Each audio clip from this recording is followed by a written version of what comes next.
అమ్మ లేకపోతే మనం లేం. తల్లిని ఎంతో ఏడ్పించి పుట్టాం, అయినా సరే పుట్టగానే మనం నవ్వితే పొంగిపోద్ది.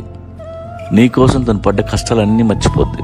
మొదటిసారి అమ్మా అని పిలిస్తే కరిగిపోద్ది. చూడ్డానికి ఈ బేబీలు క్యూట్ గా ఉంటారు, కానీ తల్లి శరీరాన్ని నాశనం చేసేస్తారు. అంతకు ముందులా స్ట్రాంగ్ గా ఉండదు తల్లి. ఒక్క డెలివరీతో బాడీ మొత్తం డెలికేట్ అయిపోద్ది. మళ్ళీ రికవర్ అంటే చాలా కష్టం. ఒక పులి తన పిల్లల్ని పెంచడానికి ఎన్ని కష్టాలు పడుతుందో వీడియో చూశాను. పిల్లల్ని ఒక చోట పెట్టి ఫుడ్ తేవడానికి అడవిలోకి వెళ్తే ఏ నక్కలు వచ్చి పిల్లల్ని తినేస్తాయో లేదా గెద్దలు వచ్చి ఎత్తుకుపోతాయో తెలియదు. ప్రతి క్షణం భయం, అనుక్షణం అలర్ట్గా ఉండాలి పిల్లలు పెంచాలంటే. మన తల్లి కూడా ఒక పులే. నిన్నగాక మొన్నొచ్చే పెళ్లిళ్ళు ఎన్నో లక్షల సంవత్సరాల నుండి తల్లులే పిల్లల్ని పెంచుకుంటూ వచ్చారు. మొగుడు ఎలాంటోడైనా ఉన్నా లేకున్నా కంటికి రెప్పలా మనల్ని చూసే తల్లే. తల్లి లేని పిల్లల్ని అడగండి, వాళ్ళు ఎన్ని కష్టాలు పడ్డారు.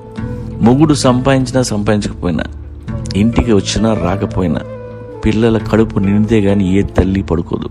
అందుకే తండ్రి కంటే ఇప్పుడు తల్లే గొప్పది అంటారు. కానీ చివరికి తల్లిని ఎక్కువగా బాధ పెట్టేది పిల్లలే. అమ్మ కాళ్ళకి చుట్టేసుకొని అమ్మ కొంగు పట్టుకొని తిరుగుతాం, కానీ వయసు వచ్చాక వేరే కొంగు పట్టుకొని పోతాం. చిన్నప్పుడు అమ్మ ఏం చెప్పినా ఆశ్చర్యంగా ఉంటాం, పెద్ద అయినాక అమ్మ ఏం చెప్తున్నా చాదస్తంగా ఉంటుంది. ఏ పిల్లలు మీ మాట వినరు, విన్నట్టు నటిస్తారు. అందుకే వృద్ధాప్యంలో ప్రతి తల్లి ఏడుస్తుంది, ఏడవాల్సిందే తప్పదు. అందుకే ప్రతి తల్లికి చెప్తున్నా, వృద్ధాప్యంలో మీ పిల్లల్ని తిండి తప్ప ఏమీ అడగొద్దు. ఆశలు తగ్గించుకోండి, ఆరాటం తగ్గించుకోండి, నవ్వుతూ కనిపించండి, ఆరోగ్యం కాపాడుకోండి, వీలైతే ఒంటరిగా బ్రతకండి. ఇప్పటి నుండి ప్రిపేర్ అవ్వండి. అడ్డాల్లోనే బిడ్డలు, గడ్డాలు వచ్చినా కాదు. రెక్కలు వస్తాయి, పెట్టలు ఎగిరిపోతాయి, ఎక్కడెక్కడో గూళ్ళు కట్టుకునేవ్వండి. అడవిలో ఆ తల్లి పక్షులు ఎలా మిగిలిపోతాయో మనం అంతే.